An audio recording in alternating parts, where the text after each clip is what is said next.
আসসালামু আলাইকুম, সবাইকে শুভেচ্ছা জানাচ্ছি।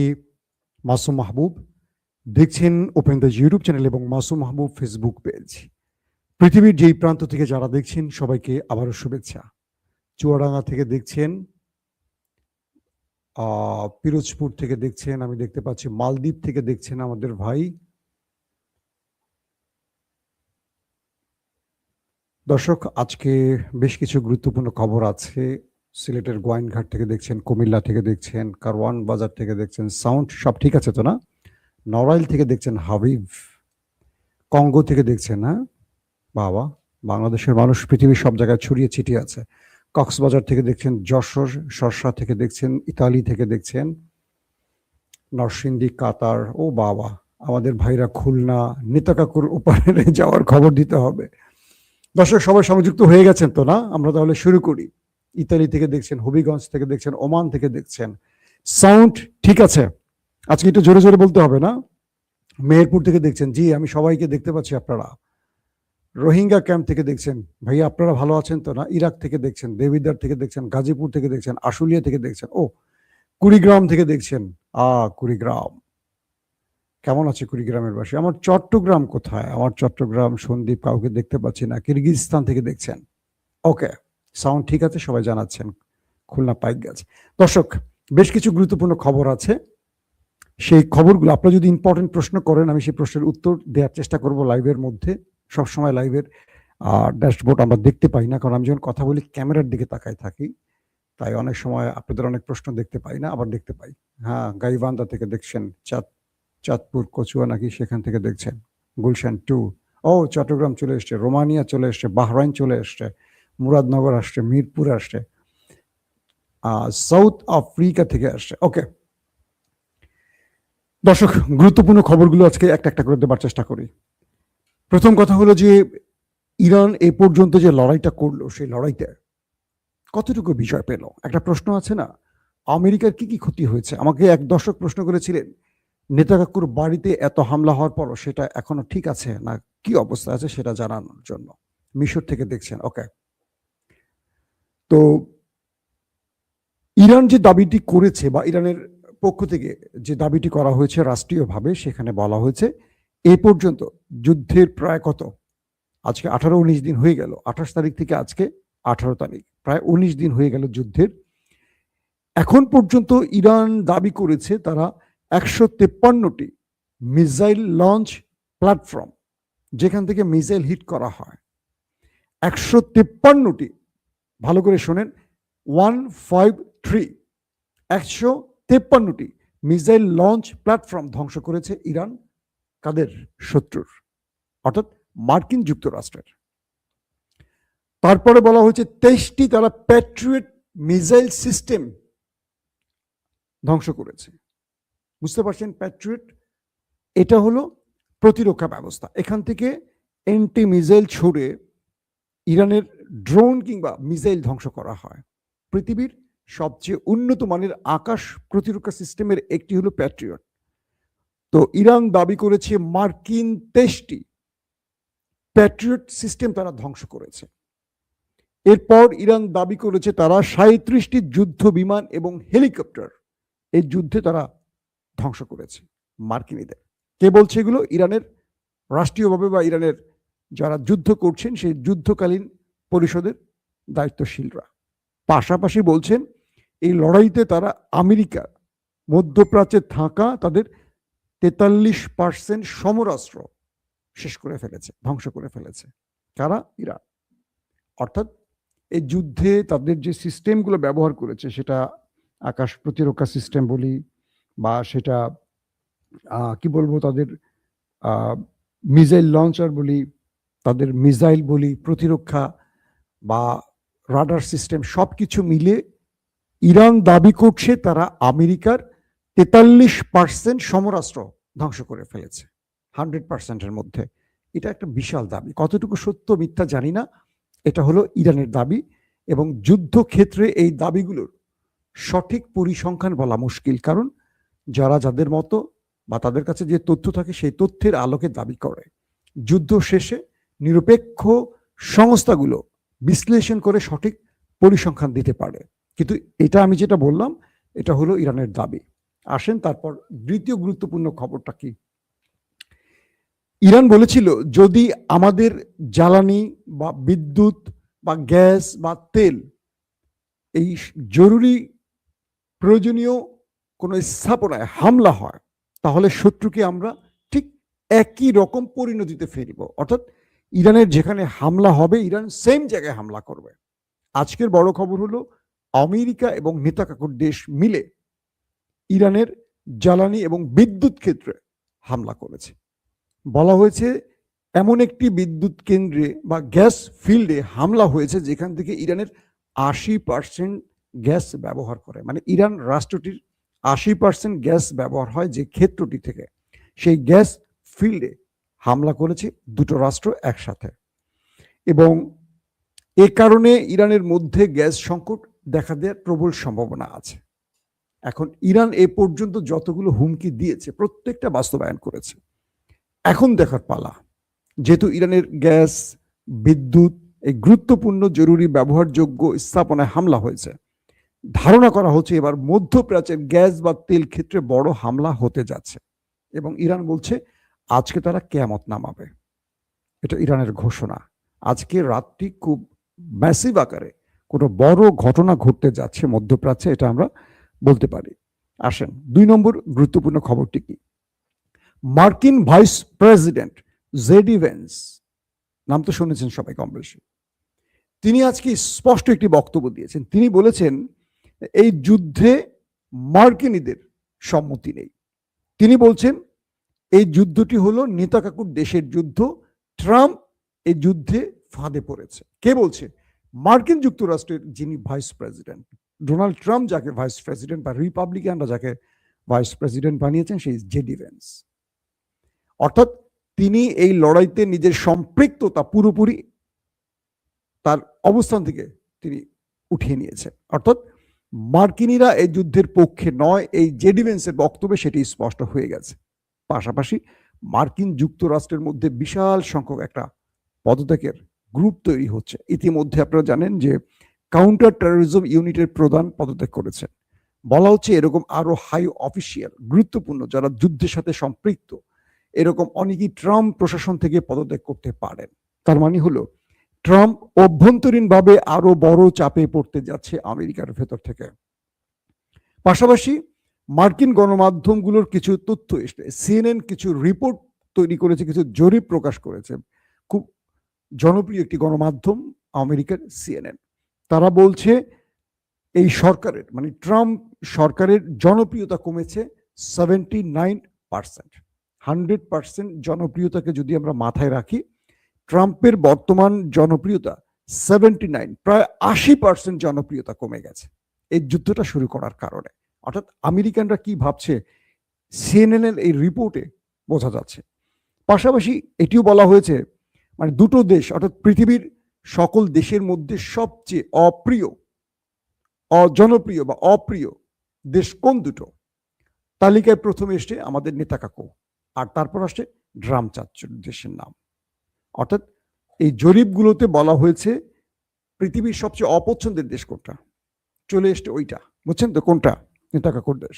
দ্বিতীয়তে ড্রাম চাচ্চুর দেশ। এগুলো সব আমেরিকার গণমাধ্যমের খবর, আমি বলছি না, যে আমার মতো করে বলবো। পাশাপাশি ট্রাম্পকে এই যুদ্ধ শুরু করার জন্য ইমপিচমেন্টের জন্য দাবি উঠেছে। এটি নিয়েও গণমাধ্যম বড় করে সংবাদ প্রচার করছে।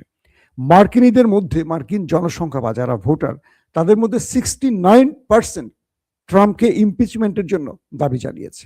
বুঝতে পারছেন? 70, প্রায় 69, তো প্রায় 70% জনগণ চায় ট্রাম্পের ইমপিচমেন্ট হোক। ইমপিচমেন্ট বোঝেন তো? একটা ভৎসনার মাধ্যমে সরকারকে ক্ষমতা থেকে সরিয়ে দেয়া হয়। অর্থাৎ যদি ট্রাম্পকে সরিয়ে দেয়া হয় ইমপিচমেন্টের মাধ্যমে, তাহলে কি হবেন?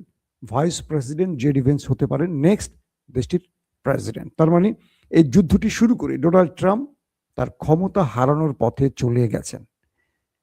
বুঝেন, মার্কিনীরা কিন্তু কেউ এটাকে সমর্থন করছে না। তারা বলছে যে ইরানের উপর যে যুদ্ধটা, এটা অযৌক্তিক।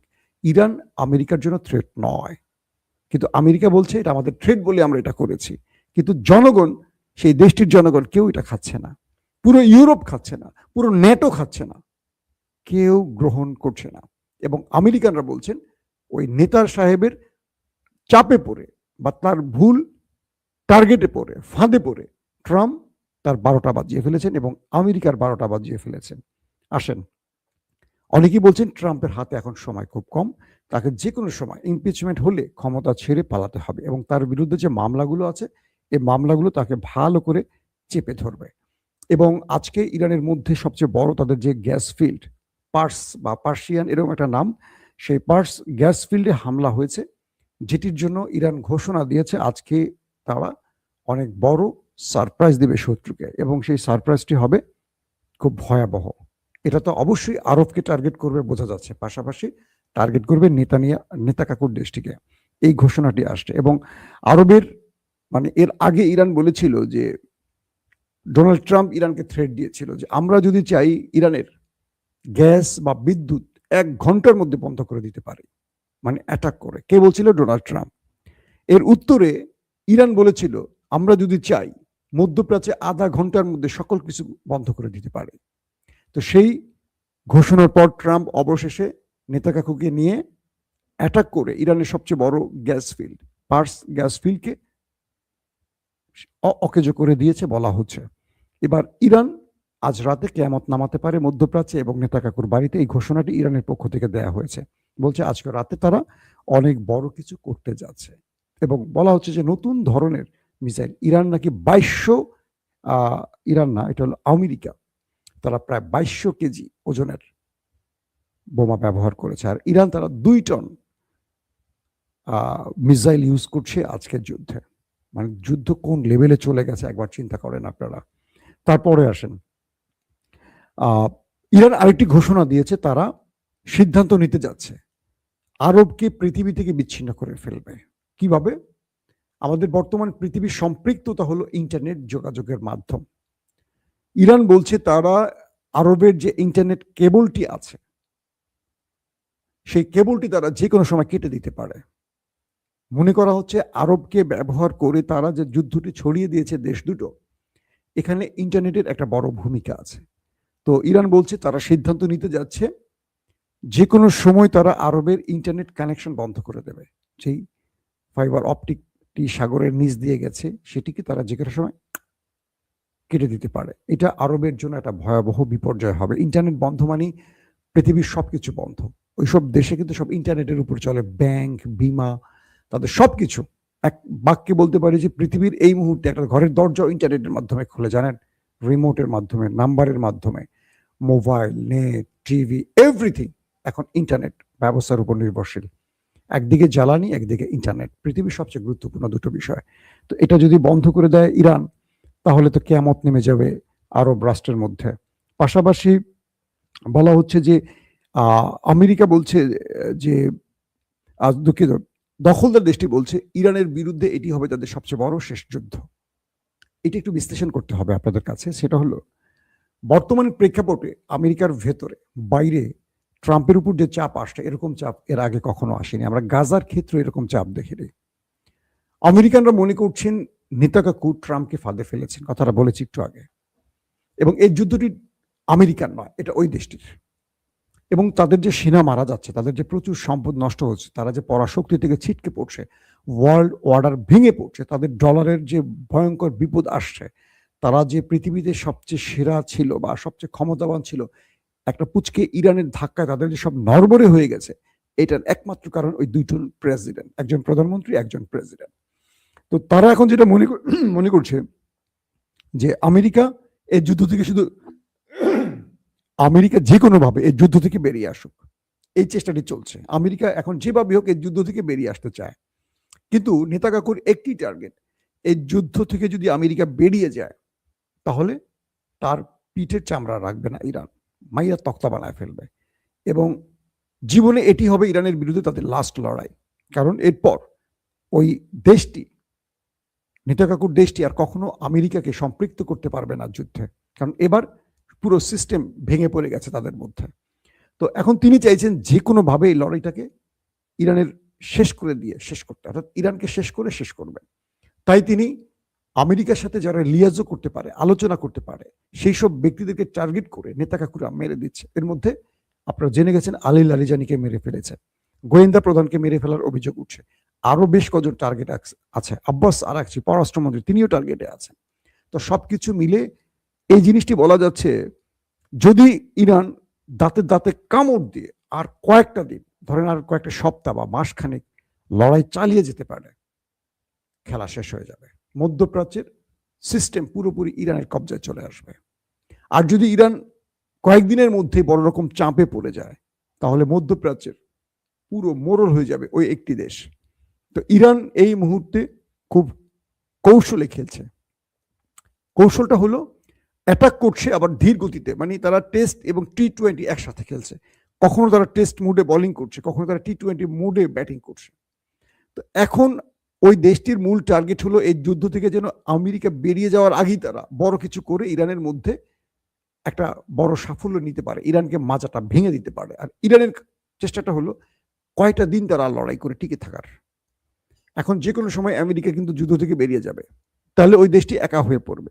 তাই এই যুদ্ধ থেকে যেন ওরা ট্রাম্প বেরিয়ে যেতে না পারে, তাই ভেতরে ফলস ফ্ল্যাগ অপারেশন বা 9/11-এর মতো ভয়ঙ্কর ঘটনারও পরিকল্পনা আছে সেই দেশটির। সো এখানে সবাইকে সজাগ থাকতে হবে।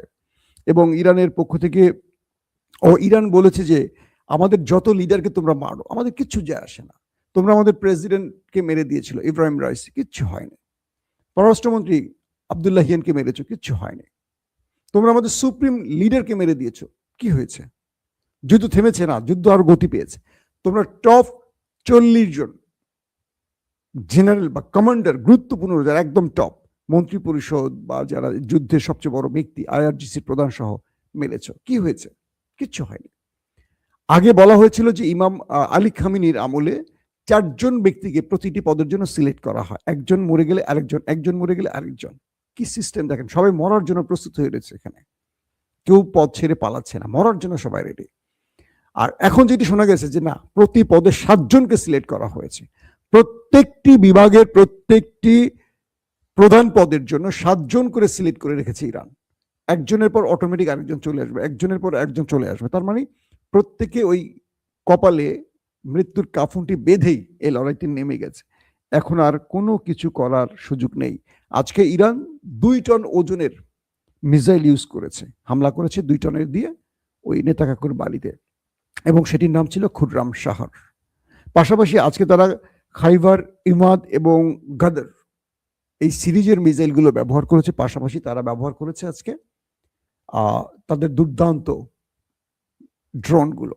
বলা হচ্ছে আজকে কালকে থেকে যে আজকে যে অ্যাটাকগুলো হচ্ছে, সেই অ্যাটাকের মধ্যে সবচেয়ে বড় অ্যাটাক এখন চলছে ভেতরটা, অর্থাৎ নেতা কাকুর বাড়ির ভেতরের অবস্থা খুবই করুণ।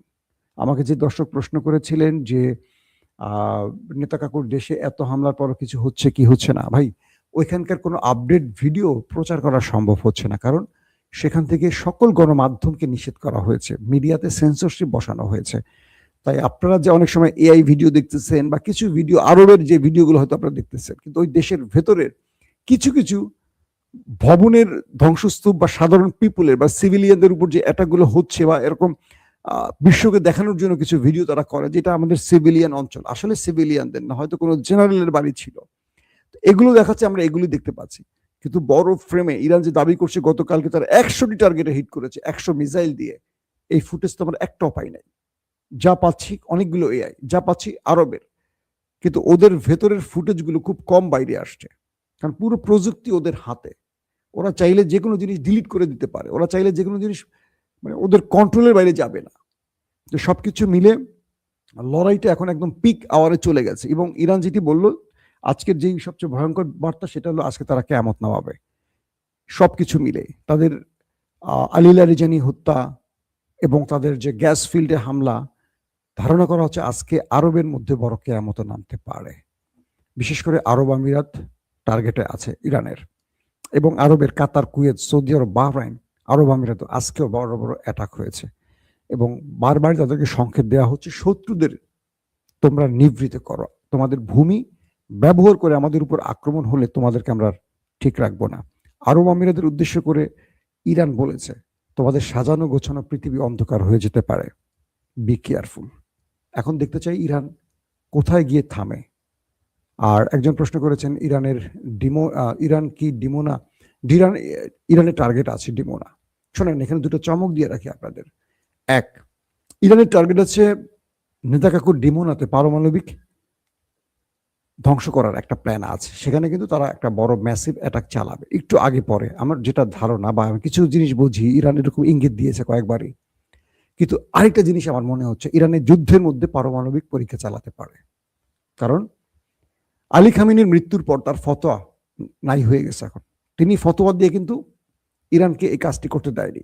তবে তাদের কাছে যে 450 কিলোগ্রাম কি বলে ইউরেনিয়াম আছে, এটা কিন্তু এখন তারা একটা বস্তার মধ্যে রেখে দেয়নি।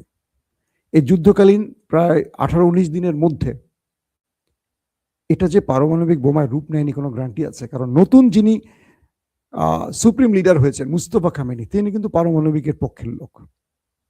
তার বাবা ছিলেন নাকি তিনি বলেছেন স্টেট, আজকে যদি আমাদের হাতে পারমাণবিক থাকে আমাদের উপর কেউ হামলা করবে না। কেউ হামলা করার সাহস করে পাকিস্তানের উপর?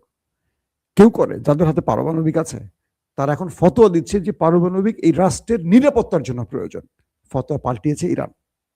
আমার কেন যেন মনে হয় ইরান তৈরি করে ফেলেছে, জাস্ট পরীক্ষার জন্য ওয়েট করছে।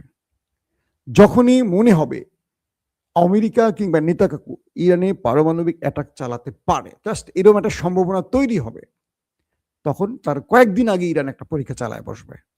তখন যুদ্ধ অটোমেটিক স্টপ হয়ে যাবে, মধ্যপ্রাচ্য সব ঠান্ডার হয়ে যাবে। কি করলো ইরান?